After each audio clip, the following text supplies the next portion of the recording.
20 ans, le Rond-Point a 20 ans, et je suis très heureux de vous présenter la 20e saison, mais surtout de vous présenter celle qui est à la fois le cœur et le moteur de ce théâtre, la co-directrice Valérie Bouchez. Merci Jean-Michel, cher maître des lieux. Nous vous attendons avec plaisir, désir et enthousiasme. Alors venez vite, vite, venez vite!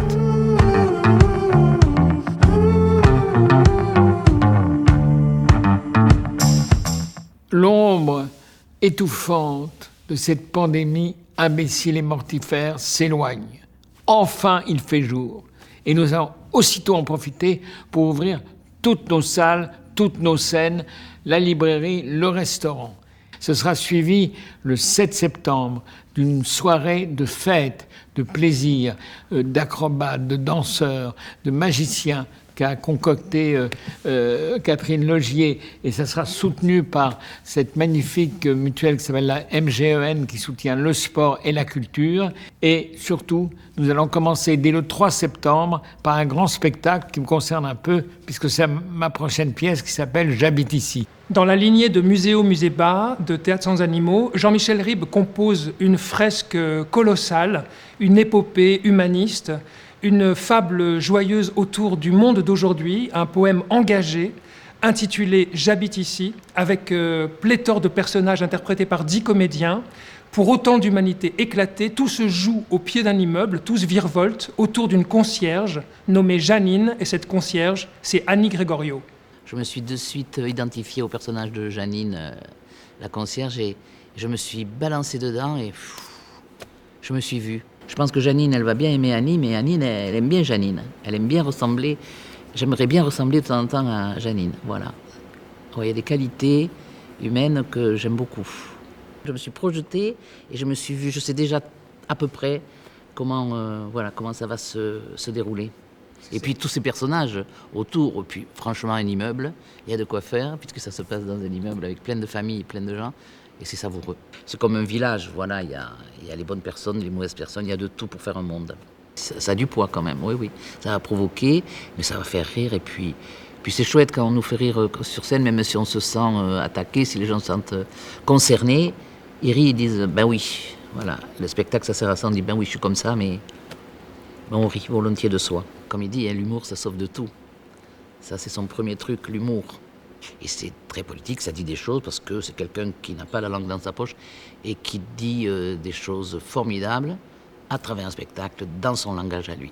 Et puis cela sera suivi par le festival dans les jardins, festival en plein air, sur un tréteau, où des artistes reviendront tous les soirs à 18h30, vous réjouir, vous enchanter. Vous étiez nombreux l'année dernière à suivre cet événement, on le recommence. Dès le 8 septembre, une création à laquelle je tiens beaucoup. C'est The Normal Art de Larry Kramer. Cet homme, c'est celui qui s'est battu dès l'apparition du sida contre tous ceux qui considéraient que ce n'était qu'une maladie d'homosexuel. C'est un grand homme. C'est Virginie de Closade qui a réalisé ce spectacle. C'est fort, émouvant, et ça nous rappelle quelque chose quant à la pandémie.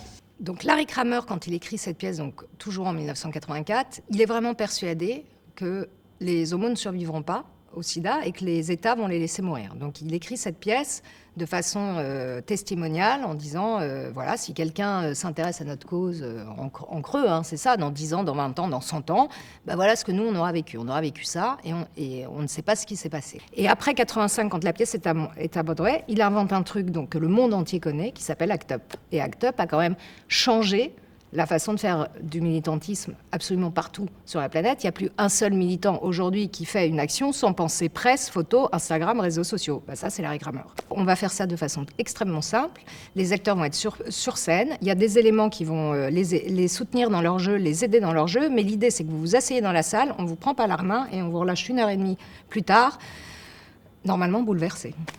Pour Monsieur Fraise, on est vraiment très impatients de retourner là où le temps s'est arrêté au mois d'octobre dernier, après seulement 2 représentations de sa nouvelle création, une vraie promesse de succès, et surtout la rencontre, l'apparition d'un personnage complètement nouveau, une âme sœur pour lui, qui est Madame Fraise, qui est une femme rayonnante, généreuse, pleine de surprises. J'ai eu très envie, en cette période un tout petit peu triste, de mettre du positif, de la joie, de l'espoir, mais qui s'invite aussi très bien dans un spectacle d'humour. 2 mots sur Madame Fraise. Madame Fraise, ce serait un mélange d'hommes très efféminés qui assument totalement sa féminité, celle que tous les hommes ont mais dont ils ne profitent pas obligatoirement. Et ça naît aussi d'une grosse envie de parler de la vie de couple, la vie à deux, du quotidien, de petites choses très universelles. Jean-Claude Grimbert, Grand Prix de l'Académie française, multimoliérisé, parmi les plus grands auteurs de notre temps, compose avec la plus précieuse des marchandises une œuvre qui va condenser toute son œuvre. Son œuvre, elle est consacrée à la barbarie des hommes. Elle travaille à essayer de comprendre l'entreprise funeste qui consistait à l'extermination des Juifs par les nazis. Toute son œuvre en parle, et ici, dans la plus précieuse des marchandises, il en fait une fable, il l'organise avec distance, avec humour, un conte féerique, quand pauvre bûcheron et pauvre bûcheronne ramassent dans la neige un colis lâché depuis un train qui traverse l'hiver 1942. Parce qu'il faut toujours pouvoir encore rire de la catastrophe des hommes pour prendre la distance qui s'impose, rire de l'horreur pour se sauver aussi du chagrin. Jean-Claude Grimbert. J'ai du mal à en parler parce que je ne veux pas tout raconter. En fin de compte, on croit raconter une histoire particulière, puis c'est l'histoire du monde. Voilà. Partout, il y a eu des guerres, il y a des disparus dont on ne connaît pas le sort, on ne sait pas où leur corps a fondu, voilà.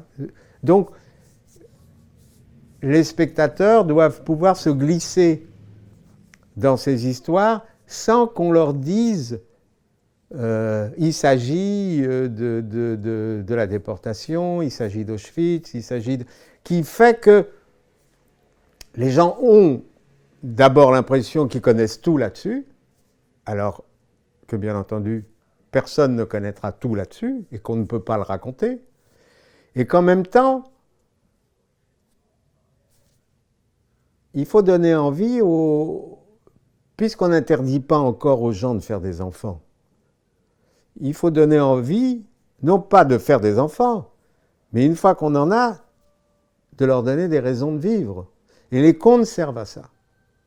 À la fois à raconter l'histoire, voilà, à ne pas cacher la monstruosité du monde, mais en même temps, ça doit donner envie de vivre la seule vie qui va leur être proposée. Alors, même si le monde doit finir, même si la pollution va machin, il faut qu'ils aient envie de vivre.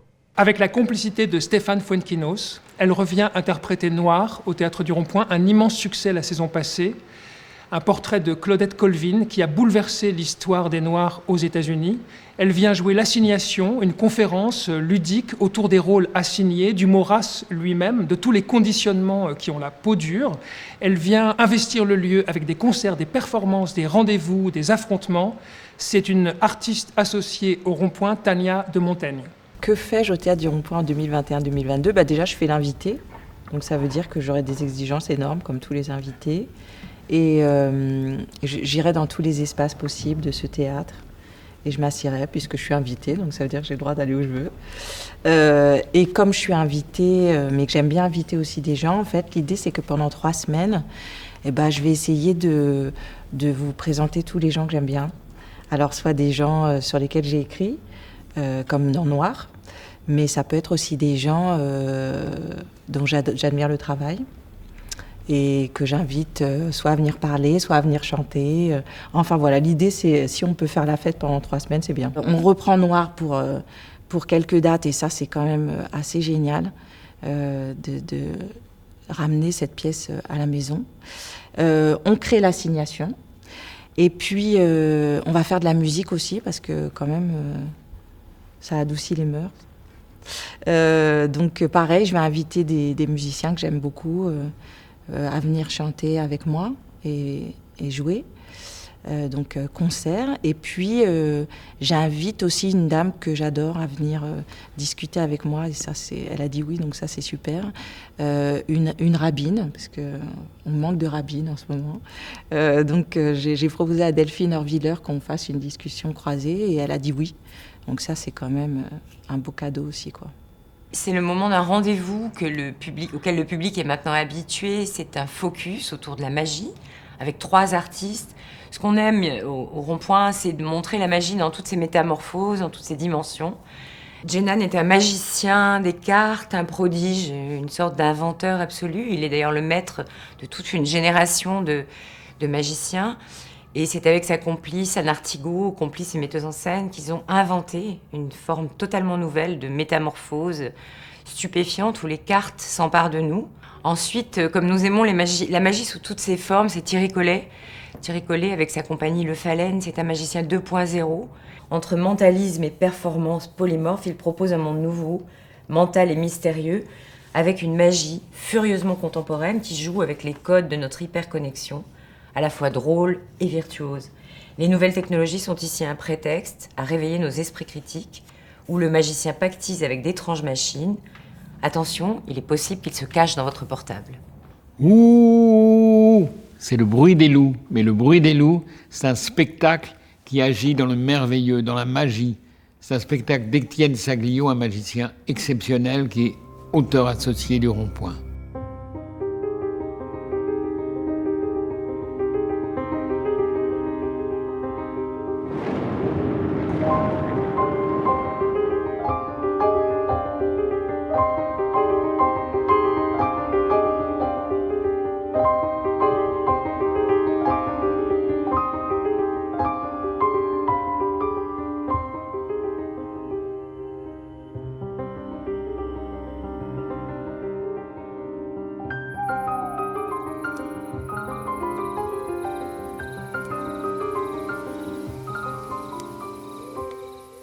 Thomas Poitvin joue ses perruques au Théâtre du Rond-Point. C'est un rendez-vous très attendu. C'est assez difficile de parler de Thomas Poitvin, qui est un artiste totalement polymorphe. Il est à la fois auteur, surtout acteur, et acteur de grand talent. Et depuis 1 an, depuis le premier confinement, il rencontre un très grand succès sur sa chaîne Instagram, avec une sorte de comédie humaine et acide qu'il invente comme ça au fil de nos névroses. Il a toute une galerie de personnages. On marchait autour d'un lac et il y a des personnages qui sont arrivés, tu te souviens, ouais. À 7. Et après, on a commencé à imaginer des trucs pendant 1 ou 2 journées. On a fait les premières perruques et après il y a eu le confinement et donc on s'est pas vu pendant des mois. Et tu as continué tout ça en fait. Hitchcock qui dit il vaut mieux partir du cliché que d'y arriver. Et ça, je trouve ça assez beau parce que on est parfois des clichés dans la vie. Enfin, on est masqué, Et puis, partant de ça, déjà, ça fait rire. Et puis, c'est chouette d'arriver à l'humain en partant de quelque chose de très gros. On arrive à la gare de Nevers avec mon grand dadais. Son père passe nous prendre. Hubert, le père de Thierry, Hubert, qui débarque dans une Kia dégueulasse, sauf qu'il embraye directement sur son sujet préféré, le professeur Didier Raoult, et patati, et patata, et bla, et blé. Moi, au bout de 300 mètres de bagnole, j'avais déjà envie de courir vers la Nièvre pour me finir façon Bérégovois. A bright room called day. Une chambre claire nommée jour. Tony Kushner, prix Pulitzer pour Angels in America, compose une fresque cauchemardesque, un voyage dans le temps, qui passe du Berlin des années 30 à l'Amérique de Joe Biden d'aujourd'hui.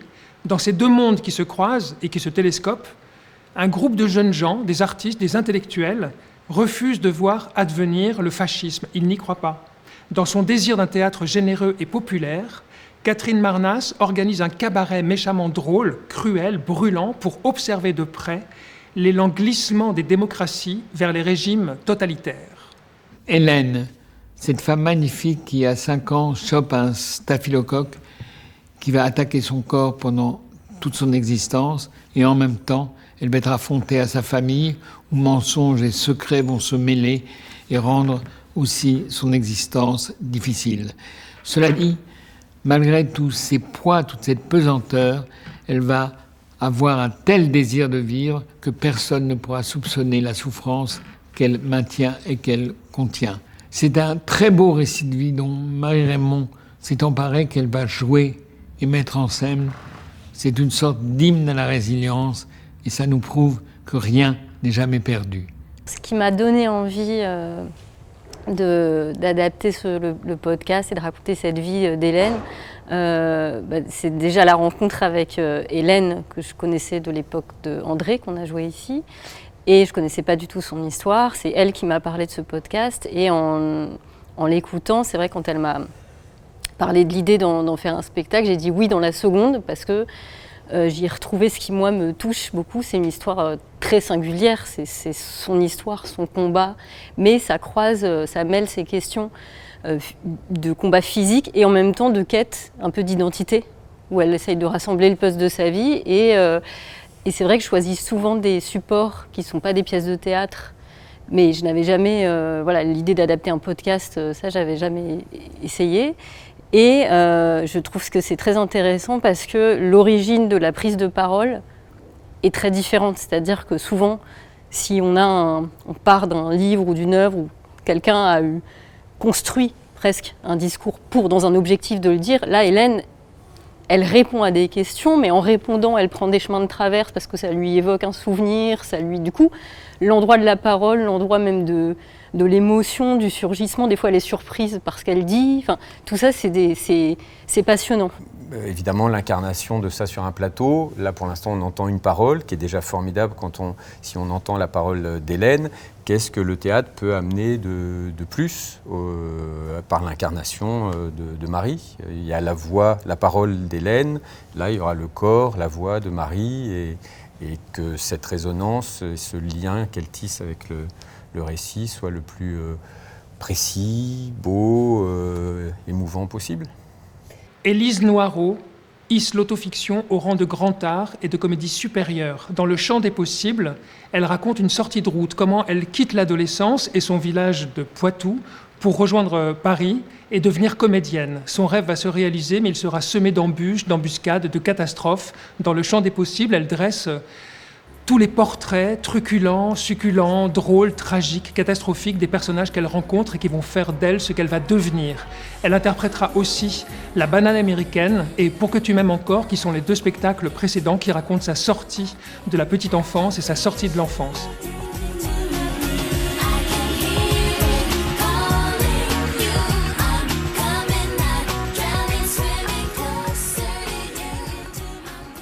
Homme d'État et amoureux, grand amoureux, président de la République et poète du cœur, poète de l'amour. C'était François Mitterrand. Il a écrit des dizaines de lettres absolument magnifiques et prodigieuses pendant des années à celle qui n'a cessé d'aimer d'une passion totale, Anne. Anne. Ces lettres à Anne, Patrick Mille a eu l'autorisation pour la première fois de les montrer sur scène et de les interpréter. Pour moi, il fait partie, peut-être sans le savoir, le savait-il pas lui-même, quand il écrivait ses lettres d'amour, puisqu'elles n'étaient pas censées être éditées, même si, comme elle dit, Anne Pinjot, il savait que je gardais tout. Et que quelque part, il voulait tellement marquer l'histoire que parfois il demandait à certaines personnes, vous avez bien noté ce que j'ai dit là, parce qu'on ne sait jamais. Donc, est-ce qu'il savait qu'il était, qu'il se considérait comme un écrivain des grands écrivains de la littérature romantique, de la littérature amoureuse, en l'écrivant? Je ne sais pas. En tout cas, ce qu'il en est, c'est que la révélation de ses lettres montre que c'est un écrivain. Ça, c'est certain. Et plus que dans ses écrits politiques, et plus que dans, voilà, dans tout ce qu'il a écrit. Je pense que l'écrivain est révélé par ses lettres d'amour. Ça, c'est certain. Ce qu'on révèle, c'est l'énigme. Je pense qu'une partie de l'énigme, si tant est qu'on puisse dire qu'on peut percer le mystère Mitterrand, se trouve dans ses lettres. Ce spectacle est un hymne à l'amour, mais un hymne aussi à ce qu'est l'amour au long terme, c'est-à-dire attendre, savoir prendre son temps, et ce temps de fidélité qui reste aussi longtemps. Donc oui, c'est un hymne à l'amour et au temps long. J'ai beaucoup hésité à programmer Patrick Timsit pour un deuxième spectacle au Théâtre de Rond-Point. Tant il est mal élevé, odieux, grinçant, qu'il dérange, qu'il met mal à l'aise beaucoup de gens. Mais bon, comme son spectacle s'appelle Adieu, adieu peut-être, au revoir, enfin, qu'il a voulu absolument faire ses adieux au Théâtre du Rond-Point, j'ai pensé que c'était un soulagement pour tout le monde, qu'on ne le revoit plus jamais. Bonjour, alors c'est Patrick Timsit, et puis juste pour vous annoncer que j'avais le bonheur, la chance, le privilège d'être programmé par toute l'équipe, et par monsieur Jean-Michel Ribes au Théâtre du Rond-Point. Il sera à partir du 7 décembre. Ce sera mon dernier spectacle. Alors tout le monde dit oui, non mais c'est le seul à y croire. Non. Alors du coup, ils m'ont donné justement l'idée de dire voilà, ok, vous verrez ce spectacle et ce sera les 10 bonnes raisons d'arrêter. Oui. Il y en a. J'en ai pas trouvé une 11e, parce que la 11e, franchement, c'était que des bonnes raisons de rester ou de revenir. Bon, on se retrouve. Merci à l'équipe du Rond-Point de m'avoir donné cette chance de revenir dans ce lieu magique, où il n'y a pas une mauvaise place. Il n'y en a pas beaucoup des théâtres comme ça. Nos deux complices, Olivier Martin-Salvant et Pierre Guillois, sont de retour avec Les Gros patinent bien, cabaret de carton. C'était un premier rendez-vous presque improvisé lors des jardins du Rond-Point à la rentrée dernière. C'est devenu une épopée insensée, un cabaret de carton plein d'aventures rocambolesques et de fantaisies jubilatoires. Les fidèles Pierre Guillois et Olivier Martin-Salvant ne comptaient pas s'arrêter en si bon chemin. Cette aventure estivale est aujourd'hui un spectacle pour grand plateau, pour tout spectateur prêt au voyage illimité.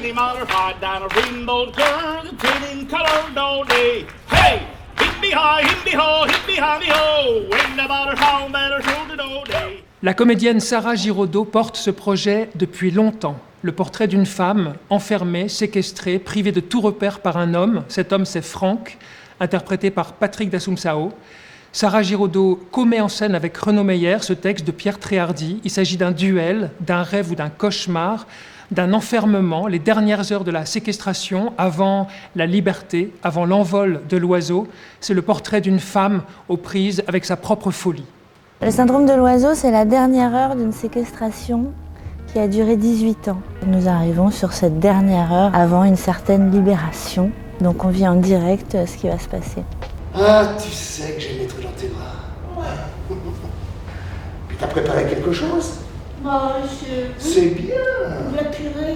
J'aime quand t'es active. Être dans l'horreur à ce point-là, il y a quelque chose du domaine du conte, parce que Pierre Tréhardy y a mis beaucoup de poésie et d'humour. Les personnages sont assez poétiques. C'est deux folies. Il y a une folie qui est reliée plus à une normalité, qui est la folie du bourreau, mais qui est une folie qui est assez difficile à dessiner, qui est assez difficile à creuser. Et la folie de cette jeune femme, c'est une autre folie, c'est une folie par défaut, c'est une folie qui lui a amené lui, quelque part, il l'a obligée un petit peu à la construire malgré elle. Et donc c'est une folie qui appartient à un autre monde, un monde auquel on ne connaît pas, donc il y a plein de choses à trouver et à inventer. Je te prie. Commence pas. Tu sais que si tu commences, c'est moi qui termine. Hein? Bon. Girls and Boys est un monologue sous haute tension, écrit par l'auteur britannique Dennis Kelly, mis en scène par Chloé Dabert, directrice de la Comédie de Reims. Il commence par le récit drôle, rapide et terriblement vivant de la rencontre d'un homme et d'une femme dans un aéroport. Cette femme, magnifique et puissante, Bénédicte Cherouti, s'adresse à ses enfants et raconte la rencontre, l'amour, mais aussi les ambitions, les conflits et bientôt la débâcle. C'est un thriller sans concession, implacable dans la langue explosive de Dennis Kelly, qui dissèque la nature humaine avec une précision chirurgicale. C'est une vertigineuse et fascinante descente aux enfers. C'est là que j'ai su qu'il me trompait.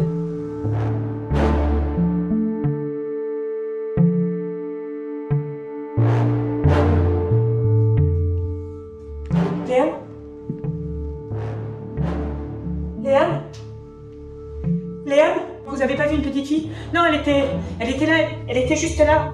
C'était pas un truc conscient, c'était juste là, quelque part dans les tripes, et je ne voulais pas de ça. Je veux dire, c'est juste un truc qu'on a, nous. Ce truc de violence incompréhensible. Dani, tu arrêtes maintenant. C'est pas gentil, on va pas envoyer les talibans. Qui connaît aujourd'hui Clara Askill? Hélas, personne, ou très peu de gens. C'était pourtant une pianiste tout à fait extraordinaire. Chaplin, d'ailleurs, disait qu'il n'avait connu que 3 génies, Einstein, Churchill et Clara Askill. Humble, discrète, d'une santé très fragile, torturée toute sa vie par une scoliose et fuyant les nazis, Clara Askill a été une pianiste exceptionnelle qui, dès qu'elle jouait en concert, devenait flamboyante et lumineuse. Sur un texte de Serge Crébus, mis en scène par Safi Nebou et accompagné par la très talentueuse pianiste Isil Bansi, Laetitia Casta, beauté absolue, nous incarnera cette pianiste absolument extraordinaire, avec talent et émotion. Pour moi, c'est une chance en fait de pouvoir tomber sur un texte comme ça, sur un personnage aussi émouvant. Et puis, ce qui est extraordinaire, c'est d'avoir un spectacle avec de la musique en live. Et aussi, c'est un exercice que j'ai jamais vécu de dire aussi un texte en musique. J'aime beaucoup la musique classique, mais je suis pas une mordue de musique classique, je vais être honnête. Et donc, je suis rentrée dans un univers qui m'était totalement inconnu, et en écoutant beaucoup de morceaux, en comparant Clara Askill avec d'autres pianistes, je me suis rendu compte petit à petit, ça m'a... Tu sais, c'est comme quand tu goûtes les vins, tu apprends à apprécier un bon vin. Voilà. Et du coup, comment dire, c'est comme si ça avait aiguisé mes oreilles. Mais c'est vrai que moi, je vais surtout me retrouver dans la femme, la jeune femme, même l'enfant. Donc ça va commencer très tôt de choses que j'ai pu vivre par rapport à mon histoire, mon parcours à moi, mais il y a des similitudes où peut-être que j'ai eu très tôt des responsabilités. Je suis partie très tôt de chez mes parents aussi, j'ai été séparée, j'ai dédié ma vie à ce que je faisais. Et il y a des similitudes comme ça très fortes, donc oui, ça me plaît de les raconter. D'aller sur un terrain très intime en me sentant à la fois protégée par elle et pouvoir le livrer au public. Je me dis, maintenant, il est temps de pouvoir dire ce genre de choses. J'ai pas peur de raconter ça. Cette jeunesse abandonnée qui a traversé la drogue, la délinquance, la prostitution, réunie dans un foyer pour jeunes délinquants, dans un foyer d'urgence, Jean-Louis Martinelli et Christine City sont allés à leur rencontre pendant 8 mois. Ils en ont tiré un spectacle hors norme qui met en scène cette jeunesse furieuse et bouillonnante. C'est un foyer d'urgence ici. On fait comme on peut. Mais on n'a pas le temps.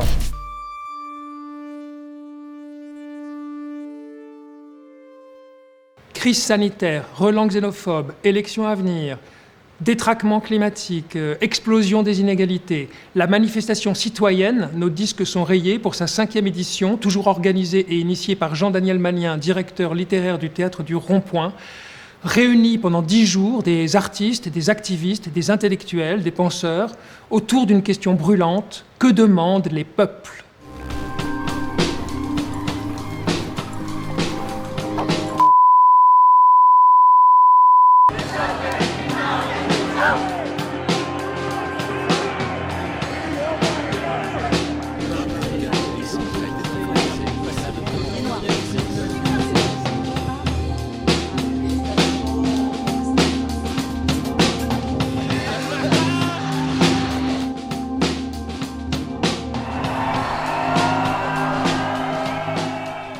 En février, au cœur de l'hiver, c'est un rendez-vous pour la danse, un rendez-vous avec 2 chorégraphes, Pierre Régal et Jean-Claude Galota, un rendez-vous très musical, un rendez-vous très rock, avec le groupe Micro-Réalité pour Pierre Régal et Rodolphe Burger pour accompagner la nouvelle création de Jean-Claude Galota.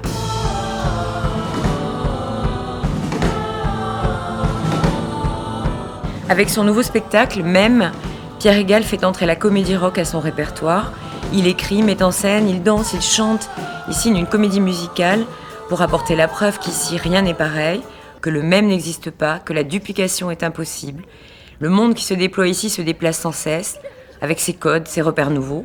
Avec sur la scène la présence électrique du groupe Micro-Réalité, il réunit chanteurs, danseurs, acteurs et propose une ode à la jeunesse, à la vitalité, une liberté joyeuse.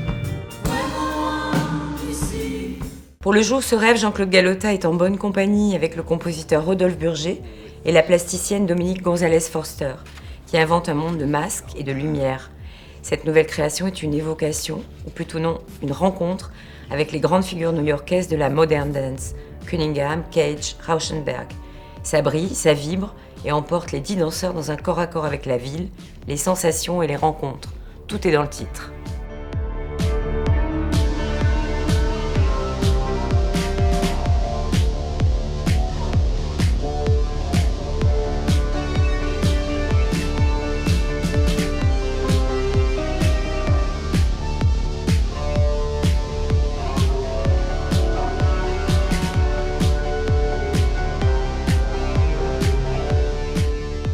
Jean-Daniel Magnin et Mariam Rakipour écrivent une farce noire, un polar cérébral et sensible, la figure d'un jeune homme fragile, désespéré, qui va se laisser embrigader par un jeune terroriste de seconde zone. Il va se faire héberger par sa mère qui va finir par le confondre avec quelqu'un d'autre. Cette mère va le sauver par son amour peut-être inconditionnel, ou pas. C'est l'immense, l'unique, l'extraordinaire Christine Murillo qui parle du spectacle « Embrasse-moi sur ta tombe ». Je vois tout de suite que c'est une mère, une maman. C'est toujours pour moi un rôle à jouer puisque je ne le suis pas. Donc je suis très contente de savoir que je vais avoir à beaucoup bosser. Et puis je crois que le texte de Jean-Daniel et Mariam est très explicite et il n'y a qu'à suivre. C'est quand même l'histoire du fils. Hein. Donc c'est aussi très agréable quand on découvre la pièce parce que on n'a qu'à suivre les dédales du fils pour savoir comment la mère aura pu orchestrer ça. C'est-à-dire que elle veut agir, mais il ne se passe rien. Elle engueule, mais c'est comme toujours, il ne se passe rien. Alors moi, j'ai beau lui dire « méfie-toi, méfie-toi », c'est comme les mamans qui disent « méfie-toi, méfie-toi », on ne se méfie pas. Et puis, le hasard fait que par un grand traumatisme, elle se réveille en croyant que son fils est son mari et n'a de cesse que de persuader son mari, qui n'est autre que son fils, de persuader son fils. Je suis claire. Biographie un jeu est une pièce de l'auteur suisse Max Frisch. Elle sera mise en scène par Frédéric Belley-Garcia, avec sur le plateau un casting exceptionnel, la rencontre de 2 acteurs pour la première fois, Golshifteh Farahani et José Garcia. On peut dire que c'est l'histoire d'un homme qui a la possibilité de rejouer sa vie, de rejouer des grandes scènes de sa vie. Et dans cette vie, comme chacun de nous, il y a quelque chose qu'il aimerait éviter, et en l'occurrence, c'est la rencontre avec une femme qu'il juge être à la fois son miracle et la source de son malheur. Et c'est la première pièce que j'ai montée au théâtre, donc il y a très longtemps, ravi, très ému, et oui, de reprendre cette pièce avec Golshifteh Farahani et José Garcia. C'est des rencontres comme ça, avec les deux, un peu semi-clandestines, pendant le confinement, séparés, comme ça, où il fallait les voir. Et c'est cette tendresse de l'humanité qu'ils ont eu envie d'incarner, tant pour ces moments, je pense, tragiques, que pour la comédie aussi que Frisch en fait. J'avais ma petite robe à fleurs. Voici l'histoire de Blanche, Alice de Lanxin, une jeune femme aux prises avec une caméra de télévision dans son appartement de Caen. Elle veut témoigner, elle va se raconter et exposer le viol qu'elle a subi 3 ans plus tôt. Elle pense que prendre la parole va l'aider à supporter mieux, à sortir peut-être du drame qu'elle a vécu. Mais la caméra de télévision et la société de production sont-ils véritablement ses alliés? C'est une pièce intense, dense, noire et poignante de Valérie Lévy, mise en scène par Nadia Jandot. Je dois jouer le jeu, je dois tout dire. J'ai accepté de témoigner d'abord pour ça, pour passer à la télé. C'est important. C'est même l'élément moteur, c'est pour ça que je suis dans cet état. Mais je ne passerai que si mon témoignage est sélectionné, si j'ai des chances de faire monter l'audimat. Après mon passage à la télé, on fera le livre. Il y a forcément des journalistes ou des écrivains qui s'intéresseront à moi. C'est automatique. Variété raconte comment la musique légère à laquelle on ne prête que peu d'attention se révèle la trace vibrante d'une époque, de ses aspirations, de ses combats. Création de Sarah Le Picard avec Anne-Lise Burger et le pianiste Florent Hubert. La question n'était pas de faire une reconstitution historique d'une émission, c'était pourquoi on s'en empare, nous, aujourd'hui. C'est parce que c'était l'occasion de parler d'autre chose, comme toujours, en fait. Il y a une expression, c'est un dramaturge américain qui avait dit un jour « pick a car ». Choisis une voiture. Nous, on a choisi la voiture, elle s'appelle Discorama et c'est Denise Glaser, mais c'était aussi l'occasion de parler d'autre chose, de faire des portraits de femmes et d'un homme, et d'y mettre aussi nos propres obsessions qui n'existent qu'aujourd'hui.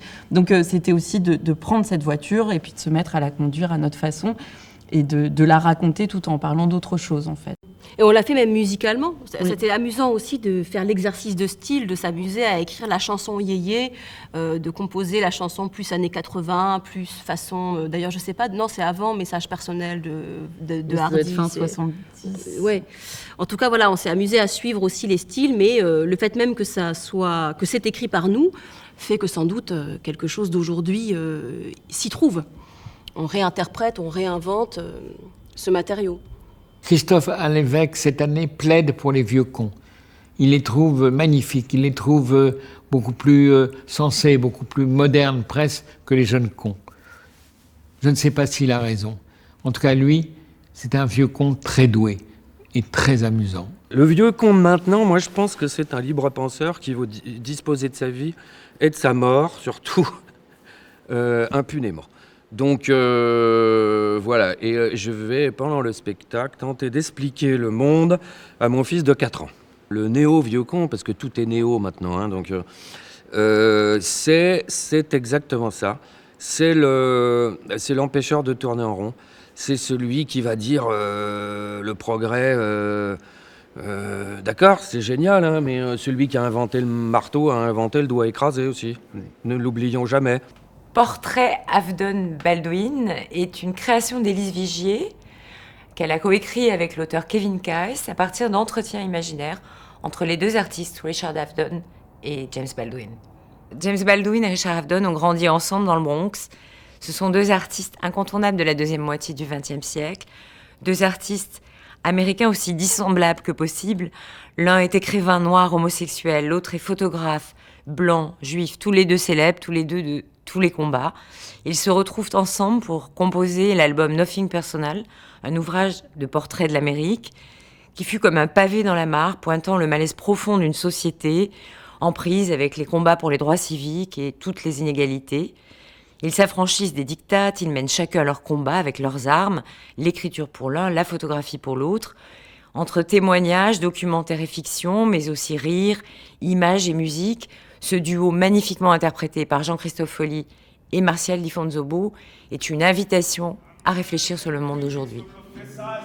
Venez, écrivains, critiques, vous qui prophétisez avec votre plume. Et n'écrivez pas trop vite, car la roue est encore en train de tourner et on ne peut pas dire que les perdants d'aujourd'hui seront peut-être les gagnants de demain. Moi aussi, j'ai vécu est un texte qui a fasciné le comité de lecture. C'est une de ses découvertes, un de ses coups de cœur. Hélios Azoulay en est l'auteur. C'est un homme bi parce qu'il est à la fois écrivain et à la fois musicien. En complicité avec Anne Berest, il va interpréter un spectacle qu'il dit avoir écrit dans sa bouche. Étonnant, non ? C'est l'histoire d'un homme, moi aussi j'ai vécu, qui porte mon prénom. Donc déjà, il est très très difficile de cacher que la part et la source autobiographique de cette écriture-là est grande. Bon. Et cet homme-là, qui dans le roman a à peu près mon âge aujourd'hui, rencontre un père qui est mort il y a environ 35 ans en Inde. Et cette espèce d'apparition qui est tout sauf un fantôme, ce père qui apparaît là est plus jeune que lui, puisqu'il a pris quelques cheveux blancs là. Et ce père l'emmène dans une espèce de voyage. Pendant ce voyage, il va comment dirais-je, il va convoquer son enfance, il va relire son enfance, il va se relier à ce passé, et puis il va rencontrer des tas de fantômes, finalement. C'est l'histoire d'un homme au pays des fantômes, mais qui sont tous sauf des fantômes, hein, on n'est pas du tout en Écosse. Sur scène, Autour de Daniel Pénac lui-même, 5 comédiens donnent corps et voix au récit le plus poignant, le plus personnel, le plus autobiographique de l'auteur de la saga des Malocènes, de Chagrin d'école. Il fait ici le portrait de son frère disparu, un aîné, un maître en littérature, et il lit ce portrait au personnage de Bartleby, le scribe de Melville, qui répondait à tout « Je préférerais ne pas ». Clara Bauer, après Journal d'un corps, après Un amour exemplaire, met ici en scène Daniel Pénac lui-même dans Bartleby, mon frère. Il faut perdre des êtres chers pour nous apercevoir que nous sommes pleins de sensations à leur égard, beaucoup plus que de souvenirs. Et ces sensations, justement, bouffent les souvenirs. Au début, on n'est pas capable de se souvenir vraiment de l'autre. Il emporte des tas de choses, souvent d'ailleurs son visage lui-même. Mais il nous reste ce creux, cette absence, cette chose qui était infiniment comblée par sa présence. Et quand la personne n'y est plus, il y a cette absence. Et quand j'ai écrit le livre, je voulais rendre compte de ça, de cet aspect particulier du deuil qui fait qu'on ne peut pas nommer, pratiquement pas, en nommer la cause de façon, tu sais, rigoureusement biographique. Mon frère était ceci, mon frère était... Pas possible. Mon frère était mon frère et lui, plus là, reste un creux. Le grand plateau se transforme en chalet, en montagne, en station de ski, où Alex Lutz et Julie Depardieu, entre autres, se déchirent autour d'un geste, semble-t-il, anodin. Leurs visions des faits divergent et le couple se désagrège. C'est une lente descente dans un drôle d'enfer, sur des pistes noires, des malentendus, des règlements de compte, des erreurs d'interprétation. Salomé Lelouch met en scène Snow-thérapie. Au moment de l'avalanche, Thomas a eu tellement peur qu'il est parti en courant. Ah ça c'est drôle, ça me fait rire. Mais pourquoi tu dis ça? Ils vont croire que c'est vrai. Mais c'est vrai. Mais non. Bah si. Mais non. Mais tu t'es barré de la table en courant, Thomas. Mais enfin, j'ai jamais fait ça. Je vous jure que c'est ce qu'il a fait. Quand l'avalanche est arrivée, là, quand elle a foncé sur nous, qu'on a cru qu'elle allait nous engloutir, tu t'es enfui. T'as pris tes gants, ton iPhone et tu m'as laissé seule avec les enfants. Entre moi et ses enfants, il a choisi son téléphone. Mais qu'est-ce que tu racontes? Pourquoi tu crois que les enfants ont demandé si tu allais rester? J'en sais rien, et puis c'est pas le souvenir que j'en ai. Donc... Et c'est quoi le souvenir que t'en as? Pas celui-là, et surtout, je crois que c'est pas vraiment le moment, Eva. Queen Blood est une création du regretté Ousmane Sy, brutalement disparu l'hiver dernier. En complicité avec le Théâtre de la Ville, nous avons décidé de reproposer ce spectacle. Une bande de filles sauvages, guerrières, en toute liberté, s'empare du monde à bras-le-corps. Teaser.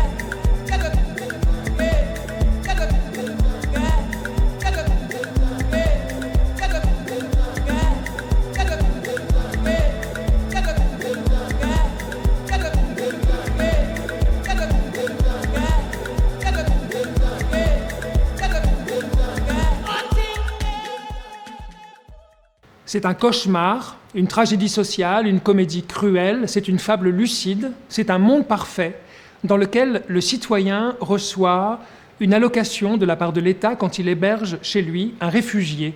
Mais ce citoyen reçoit également une prime supplémentaire quand il parvient à faire en sorte que le dit réfugié se suicide s'il disparaît par lui-même sans laisser aucune trace et surtout aucune mauvaise conscience chez personne. C'est une fable féroce, interprétée par 3 comédiens exceptionnels, Clyde Yeguete, Sylvie Laguna et Muriel Godin. C'est L'homme qui dormait sous mon lit. Je suis une fille sans histoire est une création d'Alice Zeniter. Alice Zeniter, auteure à succès, est une fille très curieuse. Elle nous entraîne dans une épopée, un récit palpitant autour des mythes, des aventures, de la narration, des fictions, du documentaire, des fables, des contes. c'est aussi une aventure très féminine, où on s'aperçoit que les hommes qui font des trucs avec des lances occupent beaucoup trop de place. Et dans ce récit palpitant, elle nous entraîne avec beaucoup de drôlerie dans une remise en question de tout ce qui nous constitue et de toutes nos histoires. Moi, je vois ça un peu comme une conférence gambade. C'est-à-dire que c'est vraiment une invitation à venir cheminer avec moi dans ces réflexions autour des histoires. Et donc, évidemment, il y a des parties qui tiennent de la conférence peut-être pure et dure, mais je ne suis pas sûre du pur et dur, parce que ce n'est pas tout à fait officiel comme ton. Mais il y a aussi, oui, il y a une dimension de confession, oui, il y a une dimension de performance, et puis oui, il y a une dimension de jeu, quoi. C'est marrant parce que moi, je ne suis pas comédienne, et je ne me sens pas comédienne quand je viens sur le plateau, mais pourtant, je joue. Je joue avec les outils que je donne, je joue avec les notions que je déploie, je joue avec le public aussi. Donc oui, c'est une sorte de grande balade tous ensemble, quoi. Et parfois, il y en a qui s'endorment sur les bords du chemin et c'est pas grave du tout. Mais j'aime bien ça, quoi. Parfois, je vois des gens qui dorment à certains moments, qui se réveillent à d'autres, et je me dis, oui, en effet, je suis pas un instructeur militaire, quoi. C'est pas une marche forcée. Si les gens viennent en balade et veulent s'allonger dans l'herbe, qu'ils le fassent, c'est chouette aussi. Skylight oppose dans un studio du nord de Londres 2 individus qui s'aiment par-dessus tout, mais qui se déchirent. Leur vision du monde, leur inscription sociale dans le monde sont incompatibles. C'est une lutte de titans, un combat de fauves. Ils vont tout faire une nuit durant pour tenter de sauver leur amour. C'est Marie Vial et Claudia Stavisky, la comédienne et la metteuse en scène, qui parlent de Skylight de David Hare. C'est une fable sur l'émancipation d'une femme, d'une jeune femme qui va nous montrer à travers cette nuit-là tout un parcours de sa vie, depuis ses 18 ans jusque-là, où effectivement elle s'est d'abord arrachée au bras de son père, pour s'arracher ensuite au bras de son amant, et pour plonger complètement et de façon autonome dans ce qu'elle estime être sa vie, telle qu'elle veut la vivre, et avec les gens avec qui elle veut vivre. Ce qui est très touchant aussi, d'un point de vue plus féminin, c'est que comme la lutte, elle cherche à être autonome, à se débrouiller toute seule, à gagner sa vie, à affirmer ses positions, mais elle l'aime profondément. Donc en fait, elle n'est pas dans son tunnel. Ce qu'elle dit est tout le temps contredit par le désir qu'elle a de lui, et qui est vraiment l'homme à l'opposé de ses convictions. Donc c'est ça qui est intéressant. Cette pièce-là, parmi d'autres, cette pièce-là rappelle effectivement ces univers de Ken Loach, où on se dit qu'en plein milieu du tableau le plus terrible sur les inégalités sociales et sur l'injustice humaine, on a des personnages pour qui on peut développer une empathie et un regard d'une bienveillance et d'une tendresse extrême lorsqu'ils sont fous alliés, lorsqu'ils sont complètement délirants. Et ils sont très brillants dans cet exercice-là. Et c'est ça que j'aime particulièrement dans ce théâtre anglo-saxon d'aujourd'hui. Donc, le revoilà, François Morel, un habitué du Rond-Point, accompagné de Gérard Mordillat, du musicien Antoine Salaire et du musicien Amos Ma. Avec jubilation, François Morel nous ressuscite un homme qui a écrit des chansons tout à fait étonnantes, qui est marin, qui est breton et qui peut-être n'a jamais existé. C'est-à-dire qu'entre 1900, je vais vous dire, entre 1900 et 2020, on n'a quasiment jamais entendu parler d'Yves-Marie Le Guilvinec. Oui. C'est à partir de 2020 qu'on a... Oui, vraiment. Là, il y a eu la sortie d'un disque. Oui. Que vous avez d'ailleurs vous-même interprété. Oui, que j'ai interprété moi-même. Non, mais c'est beau, parce qu'on croit que finalement le passé est définitivement fait. Et je voulais vous remercier parce que je crois que c'est l'un des seuls auteurs morts qui sera chanté au Théâtre du Rond-Point, c'est Yves-Marie Le Guilvinec. Oui, mais en même temps, Yves-Marie Le Guilvinec a cette qualité, c'est d'avoir été ressuscité par un vivant. Donc, d'une certaine manière, vous voyez. Mais à chaque fois qu'on fait du théâtre, est-ce que ce n'est pas justement le but, c'était de ressusciter des vivants ?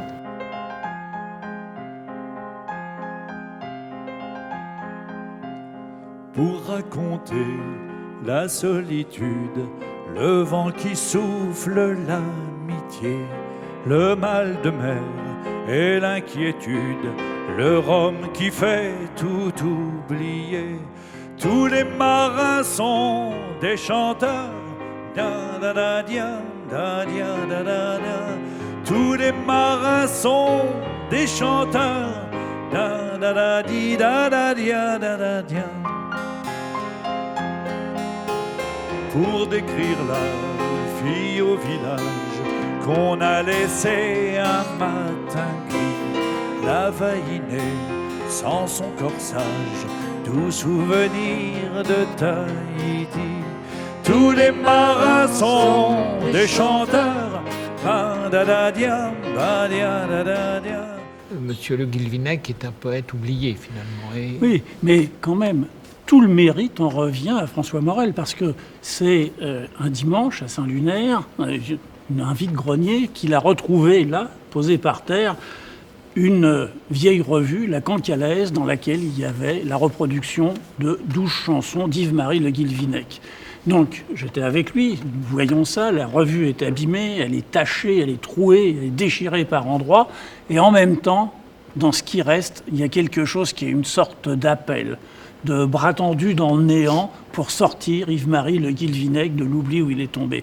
Et c'est ce que va faire François Morel, et je vais m'en occuper aussi pour écrire, pour ressortir la biographie de ce poète malheureusement oublié, tandis que François, avec Antoine Salaire et Amos, vont faire revivre la musique de cet homme.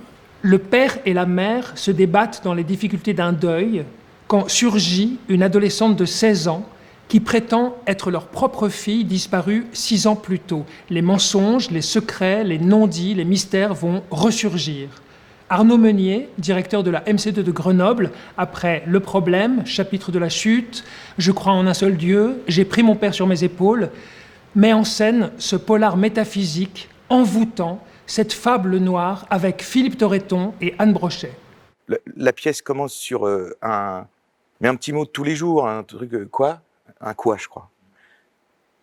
Eh ben, j'ai le sentiment que toute la pièce était dans le silence qu'il y avait avant ce quoi. Peut-être que toute cette pièce, c'est un moment suspendu où les esprits partent partout et dans toutes les directions. Et c'est ça, enfin, à mon sens, c'est ce qu'a réussi vraiment formidablement Mauvigné. Et si on était dans ce moment où, quand on est petit, on regarde sa mère qui a les yeux un peu dans le vague, et si on était dans ce vague-là des yeux, ce vague à l'âme-là des yeux, quoi. L'écriture, je connaissais déjà Laurent Mauvigné, donc j'étais déjà séduite. L'atmosphère presque effrayant et comme un polar quasi insupportable, et pourtant l'extrême enthousiasme d'avoir Philippe comme partenaire. Et bien sûr, retenez tous cette date, le 13 juin. C'est l'anniversaire des 20 ans de ce bateau pirate qu'est le Théâtre du Rond-Point. Tenu exiger la liberté d'être soi. J'ai un coup de cœur, c'est en général la phrase que l'on prononce quand on est fasciné par un spectacle. Là, j'ai eu un coup de cœur, un coup au ventre et un coup à la tête, et ce spectacle s'appelle Désobéir.